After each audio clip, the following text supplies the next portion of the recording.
সকাল থেকে কি কুয়াশা ছিল জানো, এগুলো সব সাদা হয়েছিল।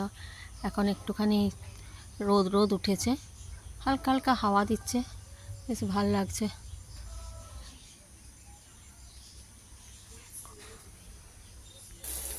এই টিফিন বানাচ্ছি এবার ছেলের জন্য, একটুখানি ফ্রাই ম্যাগি করবো। এই আলু পেঁয়াজ দিয়ে ভেজেছি,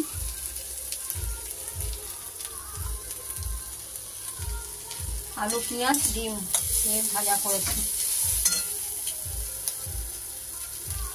আর এই যে আমি না ম্যাগিটাকে ঠান্ডা জলে ভিজিয়ে রাখি, ভিজিয়ে রেখে এটা জলটা ছেঁকে নেবো, তারপরে ওইটা ভেজেছি আলু পেঁয়াজটা এবার ওর মধ্যে দিয়ে দেবো। আর আমি নিয়েছি সাথে দুধ, মুড়ি, কলা আজকে। চলো ম্যাগিটা দিয়ে, এটা ভাজা হয়ে গেছে। এরকম আজকে আমার মাছের দাদা আবার মাছের মাথা দিয়ে গেল। দেখি মাথাটা ভাবছি মুড়ি ঘন্ট বানাবো, তো এই জন্য একটুখানি গোবিন্দভোগ চাল ভিজিয়ে রেখেছি, আর আলু, পেঁয়াজ, টমেটো, কাঁচা লঙ্কা এখন এরকম কেটে রাখলাম জলে।